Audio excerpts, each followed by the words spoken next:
نحمده ونصلي ونسلم على رسوله الكريم وعلى آله وأصحابه أجمعين.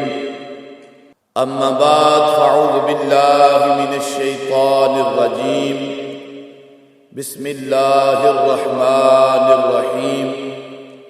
شهر رمضان الذي أنزل فيه القرآن هدى للناس وبينات من الهدى والفرقان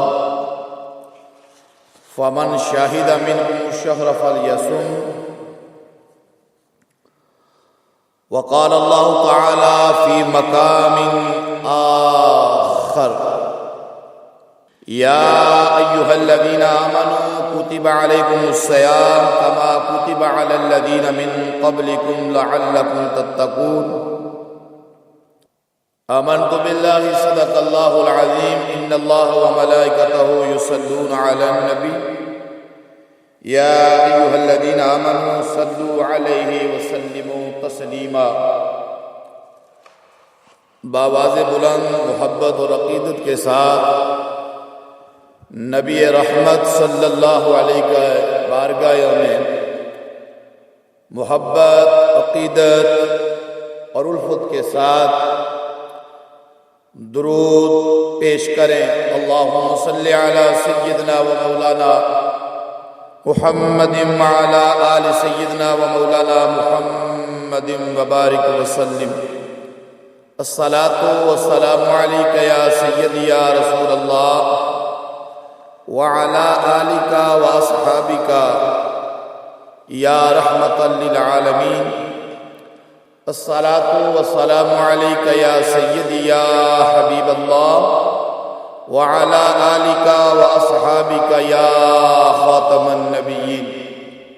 حضرات محترم، خواتین و حضرات، اللہ تعالیٰ کا کروڑ احسان ہے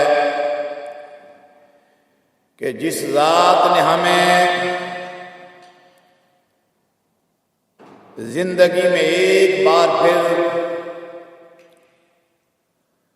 رمضان المبارک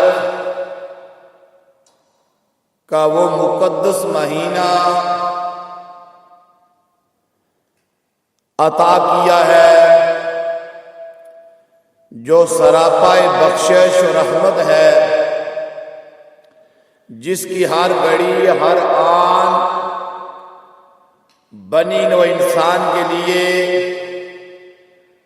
بخشش اور اللہ کے کرم کی نوید لے کر آتی ہے.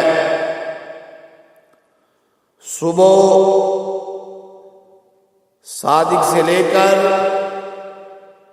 غروب آفتاب تک انسان اللہ کے حکم کو پورا کرتے ہوئے دن بھر بھوک پیاس خواہشات نفسانی سے اپنے آپ کو روک کر اللہ تعالیٰ کے اس عظیم فریضے کو پورا کرتا ہے جس کا حکم اس رب نے قرآن کریم کے دوسرے پارے میں ارشاد فرمایا ہے. اور پھر غروب آفتاب کے بعد اس رب کی عطا، اس رب کی کرم نوازی سے رات کو نماز تراویح کی صورت میں قیام کرتا ہے. گویا کہ وہ رب کے اور رب کے اس حبیب کے فرمان پر عمل کرتے ہوئے یوں دن اور رات رمضان اور قرآن کے ساتھ گزارتا ہے، اور خالق کائنات اس کا اجر یہ عطا کرتا ہے. وہ رب اس پر عطا یہ کرتا ہے کہ جب یہ مہینہ مکمل ہو جاتا ہے، جس شخص کے شب و روز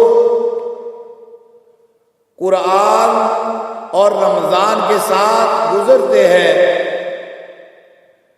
تو جب یہ ماہ مبارک مکمل ہوتا ہے، رمضان کا بھی ادب کیا اور قرآن کے ساتھ بھی والہانہ محبت کی، تو پھر رب تعالی عطا یہ کرتا ہے کہ جب یہ مہینہ مکمل ہوتا ہے رب اس بندے کی بخشش کا پروانہ جاری کر دیتا ہے۔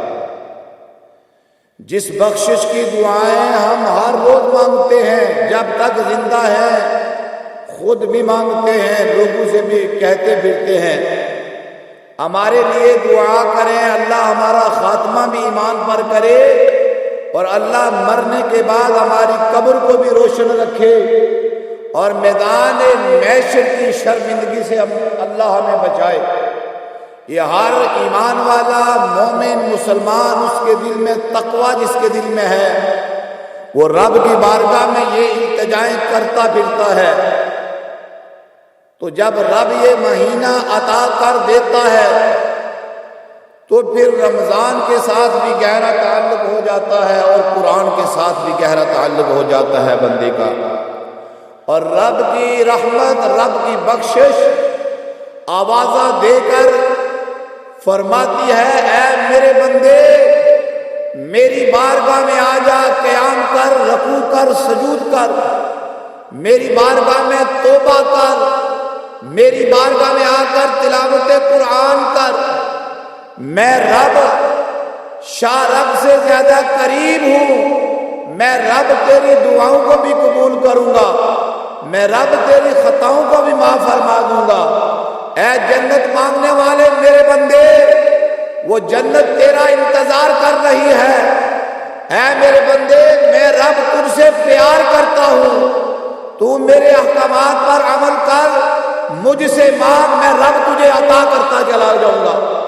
یہ وہ مہینہ ہے کہ رب کی رحمت اپنے بندوں پر بہانے تلاش کر رہی ہے۔ ایک نیکی کرتا ہے انسان تو رب اس کا اجر بے حساب عطا کر دیتا ہے۔ ایک نفلی نیکی کا ثواب خالق کائنات کتنا عطا کرتا ہے۔ فرمایا حدیث مبارکہ میں جو ایک نفلی نیکی کرتا ہے اس مہینے میں اس کا عظمت دیکھیے، شان دیکھیے۔ فرمایا میرے پاک نبی صلی اللہ علیہ وسلم نے کہ لوگوں جو اس مہینے میں ایک نفل ادا کرتا ہے خالق کائنات اسے فرض کے برابر ثواب عطا کر دیتا ہے، اور فرمایا جو ایک فرض ادا کرتا ہے رب ذوالجلال 70 گنا بڑھا کر اسے ثواب عطا کر دیتا ہے۔ تو گویا پتہ یہ چلا کہ یہ مہینہ نیکیوں کی کثرت والا مہینہ ہے، ثواب پہاڑوں کی مانند عطا کیا جاتا ہے، نفل کا فرضوں کے برابر اور فرضوں کا 70 گنا بڑھا کر وہ رب عطا کرتا ہے۔ اور جب یہ مہینہ شروع ہوتا ہے تو رب تعالیٰ بندوں پر کرم کے دروازے کھول دیتا ہے۔ یوں تو سارا سال اس کا کرم ہی رہتا ہے، لیکن ایک خاص قسم کی عنایت اور خاص قسم کی کرم نوازی بندوں پر اللہ کی طرف سے نازل ہو جایا کرتی ہے۔ تو لوگوں یہ وہ مہینہ ہے کہ جس میں قرآن بھی نازل ہوا ہے، یہ وہ مہینہ ہے جو رمضان المبارک کا روزوں کی فرضیت بھی اس مہینے میں اللہ نے ہمیں عطا کی ہے۔ کہ قرآن کہتا ہے شہر رمضان الذی انزل فیہ القرآن ھدی للناس وبینات من الھدی والفرقان۔ فرمایا رب کا قرآن کہتا ہے، قرآن مجید رمضان اور قرآن کے بارے میں ارشاد فرماتا ہے کہ شہر رمضان الذی انزل فیہ القرآن ھدی للناس وبینات من الھدی والفرقان۔ فرمایا کہ رمضان کا مہینہ وہ ہے جس میں رب تعالیٰ نے قرآن کو نازل کیا، اور وہ قرآن ساری انسانیت کے لیے ہدایت ہے، اور اسی قرآن میں روشن دلیلیں موجود ہیں ہدایت کی اور حق و باطل میں فرق کرنے کی۔ تلاوت کرتا آیات میں رب ذوالجلال رمضان کے ساتھ گہرے تعلق کا پر روشنی، یہ آیات مبارکہ قرآن اور رمضان کی آپس میں جو تعلق ہے، گہرا تعلق ہے، رب نے ملا کر بیان کر کے قیامت تک آنے والوں کو یہ پیغام دیا، اے میرے بندو تم یہ نہ سمجھ لینا کہ رمضان الگ ہے اور قرآن الگ ہے۔ فرمایا نہیں، رمضان اور قرآن آپس میں جڑے ہوئے ہیں، ملے ہوئے ہیں۔ شہر رمضان الذی انزل فیہ القرآن، فرمایا کہ رمضان کا مہینہ وہ مہینہ ہے جس میں رب تعالیٰ نے قرآن کریم کو نازل کیا ہے۔ تو قرآن کی شان و عظمت کا کیا کہنا کہ رمضان کے ساتھ رب نے ملا دیا ہے قرآن کو۔ فرمایا لوگوں، رمضان کا وہ مہینہ ہے جس میں رب نے اس قرآن کریم کو، اس لارائب کتاب کو جو شک اور شبہات سے پاک کتاب ہے، جس میں شک کی گنجائش نہیں ہے، فرمایا یہ وہ کتاب ہے جو رمضان المبارک میں رب نے اپنے نبی مکرم صلی اللہ علیہ وسلم پر نازل فرمائی ہے۔ اور فرمایا کہ اس سے ملتا کیا ہے تمہیں؟ اب سوچنا یہ ہے کہ رمضان اور قرآن سے ہمیں حاصل کیا ہوتا ہے، یہ ہمیں فائدہ کیا دیتے ہیں؟ تو رب فرماتا ہے ھدی للمتقین، ھدی للمتقین۔ کبھی اس لفظ پر غور کیا کریں، ھدی للمتقین، فرمایا ہدایت ہے پرہیزگاروں کے لیے، متقین کے لیے، اہل تقوی کے لیے، خدا سے ڈرنے والوں کے لیے، تنہائی میں چھپ چھپ کر رو کر خدا کی بارگاہ میں توبہ کرنے والوں کے لیے، اور اپنے آپ کو دنیا کی رنگینیوں سے بچا کر اپنے دامن کو مشکل اور کٹھن راستوں میں بچا کر گزارنے والوں کے لیے ہدایت ہے۔ ھدی للمتقین، وہ پرہیزگار ہیں، وہ متقی ہیں۔ یہ قرآن اس لیے نازل ہوا ہے کہ متقین کی ہدایت کے لیے ہے، پرہیزگاروں کی ہدایت کے لیے اللہ نے یہ نازل کیا ہے۔ یعنی لا ریب فیہ ھدی للمتقین، اس کتاب میں شک ہی نہیں ہے۔ دنیا کی کتابوں میں شک ہو سکتا ہے کیونکہ اس کے مصنف دنیا دار ہیں، لیکن قرآن کا مصنف رب ذوالجلال ہے۔ فرمایا ھدی للمتقین، اس میں شک کی گنجائش نہیں ہے۔ اور فرمایا کہ متقین اور پرہیزگار جو ہیں، اللہ نے فرمایا ان کے لیے ہدایت ہی ہدایت ہے، روشن دلیلیں ہی دلیلیں ہیں، حق اور باطل کا اس میں فرق ہی فرق نظر آتا ہے۔ یہ وہ قرآن ہے، اور اس کو رمضان کے ساتھ رب نے ملا کر بیان کر دیا۔ فرمایا شہر رمضان الذی انزل فیہ القرآن ھدی للناس وبینات من الھدی والفرقان، یعنی رب نے قرآن اور رمضان کو اکٹھے کر کے فرما دیا لوگوں تم کہیں اس ابہام اور شک اور شبہات میں نہ پڑے رہنا کہ رمضان الگ ہے اور قرآن الگ ہے۔ میں رب نے ایک ہی آیت میں اکٹھا کر دیا ہے کیونکہ ان کا تعلق آپس میں اتنا مضبوط ہے کہ اس کو رب نے خود نے اکٹھا کر دیا۔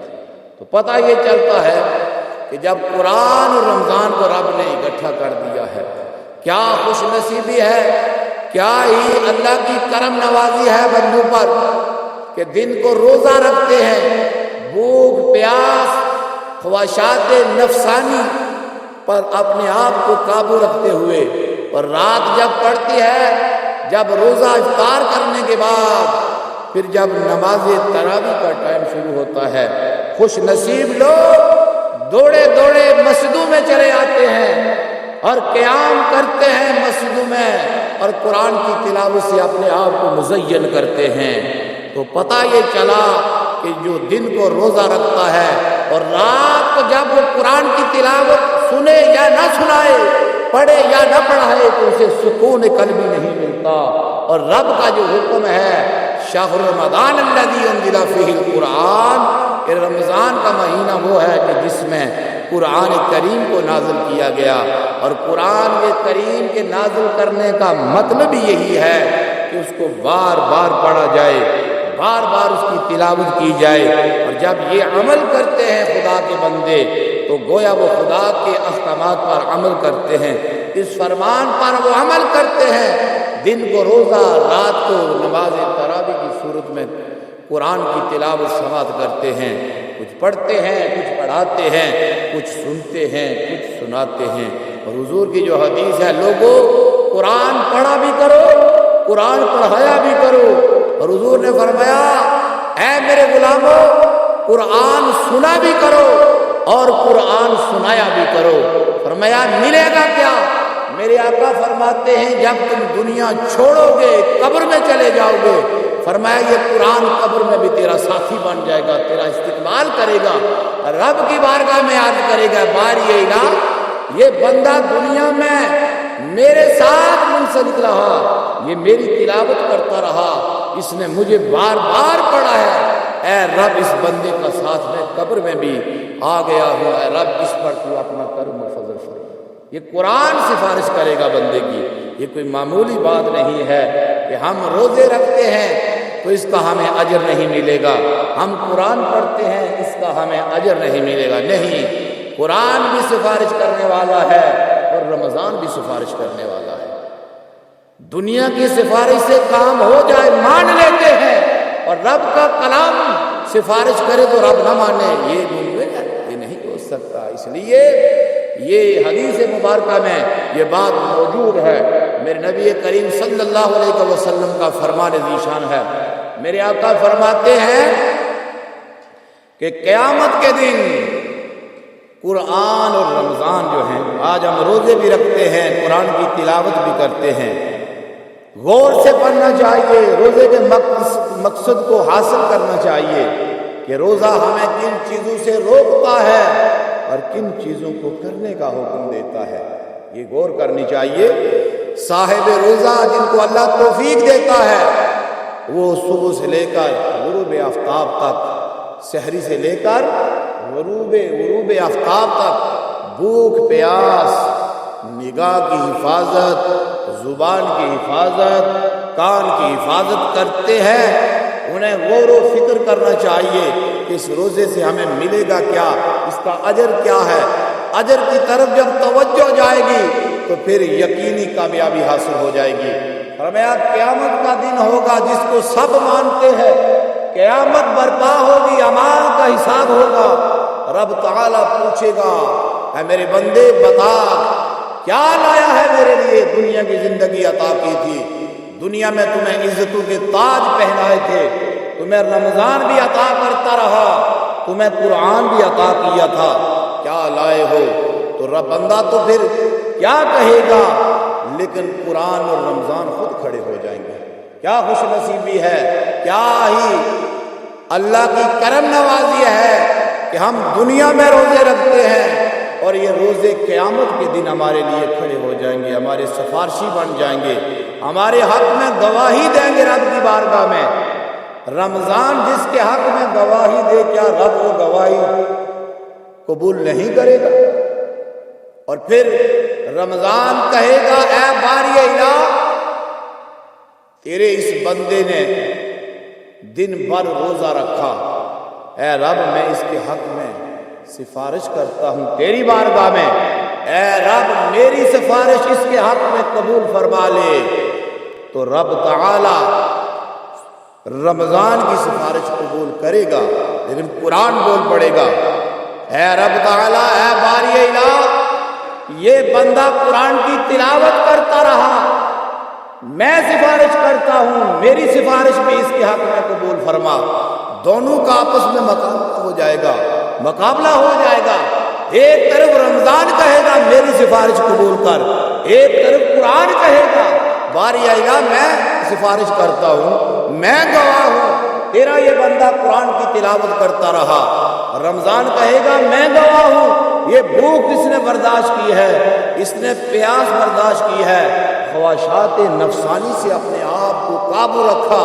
اے باری الہ سب کچھ ملنے کے باوجود، کھانا بھی مل رہا تھا، پانی بھی مل رہا تھا، ہر چیز حلال چیزوں ہونے کے باوجود اس نے تیرے حکم پر یا ایھا الذین آمنوا کتب علیکم الصیام پر عمل کرتے ہوئے باری الہ اس نے روزہ رکھا، اس نے بھوک پیاس برداشت کی۔ رب میں عرض کرتا ہوں میری سفارش قبول کر۔ رب رمضان کی بھی سنے گا، قرآن کی بھی سنے گا۔ جب دونوں کی سنے گا رب فرمائے گا اے رمضان میں نے تیری سفارش بھی قبول کر لی ہے، اے قرآن میں نے تیری سفارش بھی قبول کر لی ہے اس بندے کے حق میں۔ تو رب تعالیٰ اس بندے کو جنت عطا کر دے گا۔ یعنی کوئی معمولی بات نہیں ہے، ذرا غور و فکر کیا کرے کہ ہم روزے رکھتے ہیں، یہ دنیا کی بات نہیں ہے کہ لوگ کہیں گے اس نے روزہ رکھا ہے، نہیں، لوگوں کے کہنے سے فرق نہیں پڑتا ہے، اس خالق کا راضی ہونا ضروری ہے۔ جب خالق راضی ہو گیا، ساری کائنات ناراض ہو جائے فرق نہیں پڑتا، اور اگر خالق ناراض ہے، ساری کائنات آپ کے قدموں میں ہو جائے تو آپ کی کوئی شان نہیں ہے، شان اس کی ہے جس کا رب راضی ہے، شان اس کی ہے جس کا مصطفیٰ راضی ہے۔ اس لیے رمضان اور قرآن جو ہے یہ ہمیں رب کی بارگاہ میں پہنچانے والا مہینہ ہے، یہ وہ ہیں کہ جو جنت میں لے جانے والے ہیں، اور جو خوش دلی کے ساتھ رمضان کا ادب و احترام کرتا ہے، اخلاص کے ساتھ کرتا ہے، تو جب رمضان المبارک کا مہینہ مکمل ہوتا ہے، رب تعالیٰ عطا کیا کرتا ہے؟ عطا یہ کرتا ہے کہ رب تعالیٰ اس کی بخشش کا پروانہ جاری کر دیتا ہے۔ یہ بخشش ہمارے لیے ہے تو ہمیں جنت ملے گی، نیک اعمال ہیں تو جنت کے حقدار بنیں گے، اور رمضان اور قرآن کا ادب کریں گے تو جنت ہمارے لیے مقدر بنے گی، اس کے سوا ہمیں جنت نہیں مل سکتی ہے۔ وہ رب کی رحمت جو ہے ہم پر نچھاور ہو رہی ہے، وہ بہانے تلاش کرتی ہے کہ میرے بندے میرے رحمت کی آغوش میں آ جائیں، اور اس رحمت کی آغوش میں آنے کے لیے رب نے رمضان عطا کر دیا ہے، اس رب نے قرآن عطا کر دیا ہے۔ رب کی رحمت میں آنے کے لیے رب نے بندوں پر کرم نوازی یہ کی ہے کہ رب نے رمضان عطا کر دیا ہے، رب نے قرآن عطا کر دیا ہے۔ اس لیے رمضان اور قرآن کا ادب جو ہے یہ بڑا ضروری ہے، کیونکہ شہر رمضان الذی انزل فیہ القرآن، رمضان کا مہینہ وہ مہینہ ہے کہ جس میں اللہ تعالیٰ نے قرآن کریم کو نازل فرمایا ہے، اور پھر دوسرے مقام پر فرمایا روزوں کے بارے میں رب نے فرمایا، یعنی قرآن سے ہر چیز واضح موجود ہے، اب کوئی سنتا نہیں ہے، دل کے کانوں میں جگہ نہیں ہے، تو اس کا اپنا قصور ہے، اس کے کان میں میل ہے، نہ قرآن میں میل ہے نہ فرمان مصطفیٰ میں میل ہے۔ قرآن کیا کہتا ہے روزوں کے بارے میں؟ یا ایھا الذین آمنوا کتب علیکم الصیام، اے وہ لوگوں جو ایمان لائے ہو، بے ایمانوں کو نکال دیا ہے، ایمان والوں کا معیار ہے، تقوی والوں کا معیار ہے۔ رب نے فرمایا لوگوں جو ایمان کی دولت سے مالا مال ہوئے، سرفراز ہوئے ہو، فرمایا تم پر روزے فرض کیے گئے، تم پر روزے فرض کیے گئے ہیں، کما کتب علی الذین من قبلکم لعلکم تتقون، فرمایا جس طرح تم سے پہلے لوگوں پر فرض کیے گئے تھے۔ مقصد ایک ہی تھا ان کا بھی، اور آپ کے لیے بھی وہی مقصد ہے، لعلکم تتقون، متقی بن جاؤ، پرہیزگار بن جاؤ، تقوی والے بن جاؤ۔ اور روزہ تقوی پیدا کرتا ہے انسان کے اندر، اور قرآن کی تلاوت سے تقوی حاصل ہوتا ہے۔ میں نے کہا لا ریب فیہ ھدی للمتقین، رب کا قرآن کہتا ہے کہ یہ وہ ایسی کتاب ہے کہ جس میں شک کی گنجائش ہی نہیں ہے، ھدی للمتقین، فرمایا ہدایت ہے پرہیزگاروں کے لیے ہے، پرہیزگار اور متقی کے لیے یہ قرآن جو ہے یہ ہدایت ہے، یہ تقوی اسے ملتا ہے جو پرہیزگار ہوتے ہیں، جو خدا سے ڈرتے ہیں، جو اس کو پڑھ کر اس پر عمل کرتے ہیں۔ یہ نہیں کہ اپنے مقصد کی آیات نکال لی جس سے فائدہ ملا، بتائیں جی قرآن میں یہ کیا ہے، اس کا کیا مطلب ہے، وہ تو نکال لی، اپنا فائدہ دنیا کا حاصل کر لیا، لیکن عمل نہ کیا، اسے فائدہ نہیں دیتی ہے، وہ دنیا کا فائدہ ہے، فائدہ اسے دیتی ہے جو یکساں اس قرآن پر عمل کرتا ہے، اور رمضان کا بھی ادب کرتا ہے، جو قرآن کی تلاوت بھی کثرت کے ساتھ کرتا ہے، اور پھر ڈرتا خدا سے ہے، اور خدا کی بارگاہ میں قیام کرتا ہے، رکوع کرتا ہے، سجدے کرتا ہے، تلاوتیں کرتا ہے، صدقہ و خیرات کرتا ہے، توبہ کرتا ہے، استغفار کرتا ہے، شب و روز اس حال میں گزار دیتا ہے، لیکن پھر بھی جب تنہائی میں ہوتا ہے آنکھوں سے بے ساختہ آنسو جاری ہو جاتے ہیں، خدا کے ڈر سے، خدا کی محبت میں۔ تقوی اس کا نام ہے، یہ وہ لوگ ہیں جو کامیابی کے راستے پر گامزن ہیں۔ اور حضرت اسلاف کا طریقہ کیا رہا ہے؟ ہمارے اسلاف کا بھی یہی طریقہ رہا تھا کہ جب رمضان المبارک کا مہینہ آتا، کیونکہ ٹائم مختصر ہی ہوتا ہے تو مختصر ہی ٹائم میں مختصر ہی باتیں ہوتی ہیں، تو ہمارے اسلاف کا طریقہ یہ ہوتا تھا. امام مالک رحمۃ اللہ علیہ کے بارے میں آتا ہے، اور بھی بے شمار ہیں، ان کے بارے میں آتا ہے کہ جب رمضان المبارک کا مہینہ شروع ہوتا تو درس و حدیث کو اس مہینے میں ترک کر دیتے، چھوڑ دیتے وقتی طور، فقط قرآن کی تلاوت کی طرف وہ راغب ہو جاتے، زیادہ سے زیادہ قرآن کی تلاوت کرتے. ویسے درس و حدیث کا بڑا مقام ہے، لیکن رمضان کے مہینے میں بتانے کا مقصد یہ ہے کہ جب رمضان کا مہینہ شروع ہوتا، چاند طلوع ہوتا، امام مالک رحمۃ اللہ علیہ وہ درس و حدیث اور اہل علم کی محافل کو چھوڑ دیتے اور کثرت کے ساتھ تلاوت قرآن میں خود چلے جاتے، اور لوگوں کو بھی یہی درس دیتے کہ لوگوں، اللہ نے تمہیں رمضان عطا کیا ہے، اور رمضان ہی کے مہینے میں شہر رمضان الذی انزل فیہ القرآن، فرمایا کہ رمضان ہی کے مہینے میں اللہ نے قرآن کو نازل کیا ہے، تو لوگوں کثرت کے ساتھ رمضان کے ساتھ قرآن کی تلاوت کو جاری رکھا کرو، اور اس کے بعد باقی کام کرنے ہیں. درس و حدیث کے اہل علم کی محفل میں جب رمضان پورا ہو جائے گا، ایک مہینہ ہے، 29 دن ہیں یا 30 ہوں گے، فرمایا اس دنوں میں روزہ دن کو اور رات کو تلاوت قرآن کرنی چاہیے، اور دن کو بھی قرآن کی تلاوت میں ہی وقت گزارنا چاہیے. یہ ان کا معمول تھا. مقام اور مرتبہ دیکھیے، عظمت دیکھیے، شان دیکھیے کہ اسلاف کا کیا طریقہ تھا، اور ہمارے بزرگوں کا بھی یہی طریقہ رہا، اور ان کا فرمان بھی یہی ہوا کرتا تھا اپنے مریدین کے لیے کہ رمضان المبارک میں کسی شرعی عذر کے بغیر اپنے گھر سے باہر نہیں نکلنا چاہیے، سفر نہیں کرنا چاہیے. کہیں ایسا نہ ہو آپ کا روزہ ضیاع ہو جائے، کہیں ایسا نہ ہو جو آپ سفر کریں گے، آپ گاڑی میں ہیں، تلاوت قرآن تو نہیں کر سکتے ہیں، آپ جہاز میں ہیں، بے شمار مشکلات ہوتی ہیں، سفر میں دشواری ہے.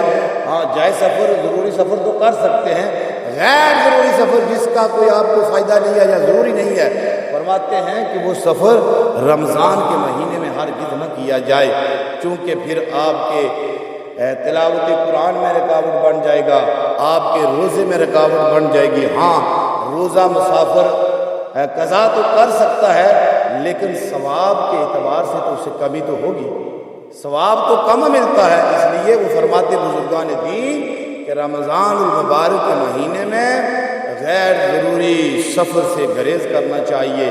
اس مہینے میں روزے رکھنے چاہیے کثرت کے ساتھ، وہ اللہ نے حکم دیا ہے.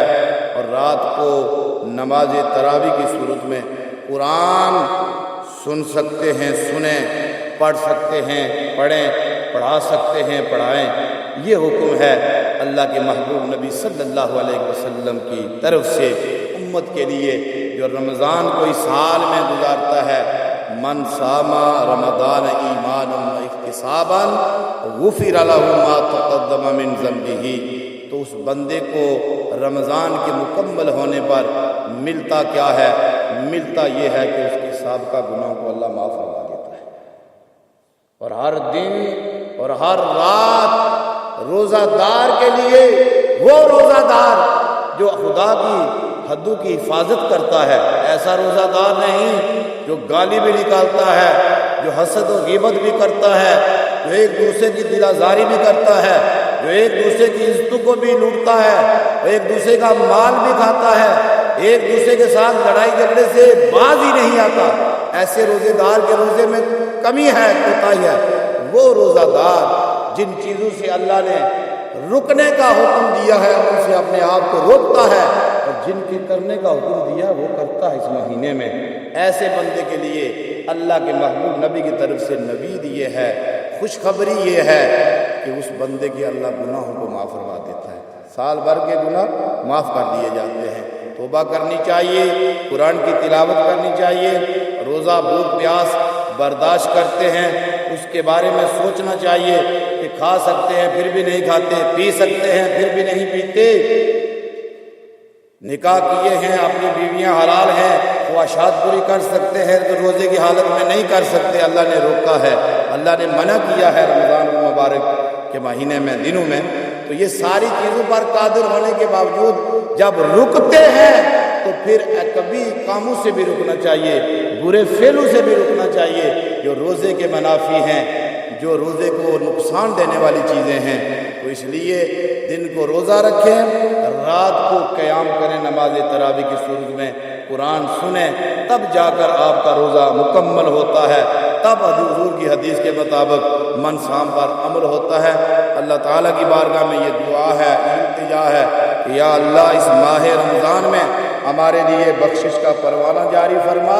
یہ جو دن دیکھیں کل شروع ہوئے تھے، آج غالباً چھٹا روزہ ہے، یہ دن گزر جاتے ہیں، یہ رکتے نہیں ہیں۔ اس ہفتے کے بعد یہ اور جلدی سے آگے جو میں آپ کچھ جو لوگ ہیں جو زیادہ تقوی والے ہیں، جو رمضان اور قرآن کی قدر جانتے ہیں، دل کے کانوں سے جن کو پتہ ہے، وہ پھر یہ آرزو کریں گے کہ یہ اور 2 دن بڑھ جائیں، بڑھتے نہیں ہیں۔ لا تبدیل لکلمات اللہ، اللہ کا جو کلام ہے وہ تبدیل نہیں ہوتا ہے۔ تو اس لیے کوشش کریں، غنیمت سمجھیں، اپنے آپ کو بخشش کا راستہ آپ کو مل گیا ہے، مغفرت کا راستہ مل گیا ہے۔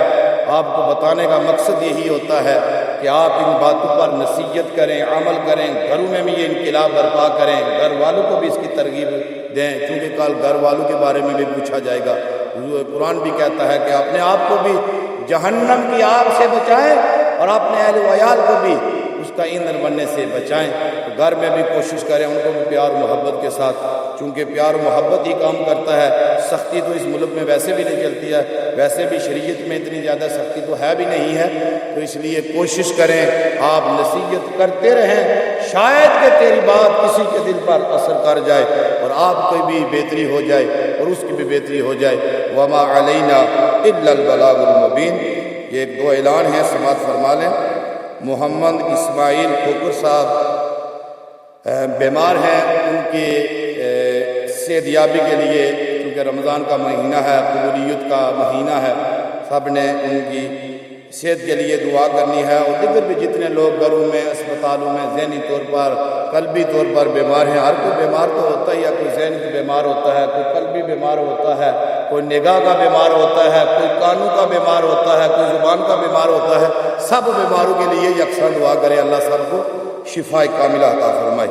اور دوسرا اعلان یہ ہے کہ آج عصر سے مغرب تک حاجی سردار محمد مرحوم کے سال ثواب کے لیے قرآن خوانی رکھی گئی ہے، اور افطاری میں کھانے کا اہتمام بھی ہے۔ آپ سب مرد حضرات سے شرکت کی درخواست ہے۔ یہ صرف مرد حضرات کے لیے خاص ہے، کیونکہ خواتین کے لیے اس میں آنے کا حکم نہیں ہے۔ تو حاجی صاحب کی اس مسجد کے لیے کہتے ہیں جو باقی انتظامیہ ہیں یا جو ان کے ساتھی ہیں کہ بڑی خدمات ہیں، جتنے بھی حضرات، فقط حاجی صاحب کی نہیں ہے، یہ نہ سمجھ لینا کہ فقط حاجی صاحب کی ہوں گی، اور بھی ہوں گے۔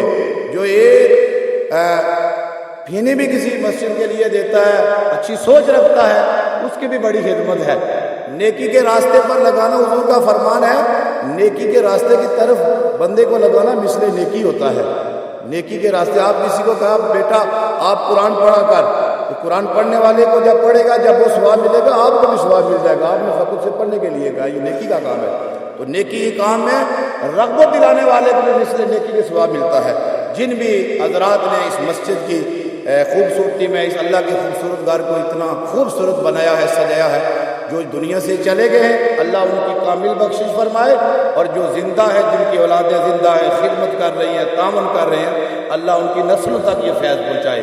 یہ وہ گھر ہے، یہ وہ معاملہ ہے جو اللہ کے ساتھ ہے، بندوں کے ساتھ نہیں ہے۔ اسی میں بندے کو اطمینان ملتا ہے۔ آپ دنیا داروں کو جو مرضی دیں، خاندان کو، فیملی کو، اولادوں کو، کھا پی کر کہیں گے بڑا اس نے تیر مارا، میرے والد نے، دادے نے، کچھ بھی نہیں، تھوڑا عرصہ یاد کرتے ہیں۔ لیکن یہ گھر ہے، ایک درم ہی دیا جائے گا، کل قیامت کے دن شیشے کے سامنے آ جائے گا، شیشے میں سامنے آ جائے گا، فلاں نے فلاں درم دیا تھا۔ تو اس لیے جن بھی ٹرسٹیوں نے، جن بھی لوگوں نے، یہاں کے رہنے والے باسیوں نے اس مسجد کی اتنی خوبصورت بلڈنگ میں تعاون کیا، دم میں دل میں قدم سے، اللہ تعالیٰ سب کو اجر عظیم عطا فرمائے، سب کی نسلوں کا خیر پہنچائے، اور سب کی اللہ تعالیٰ کامل بخشش فرمائے۔ وما علینا الا البلاغ۔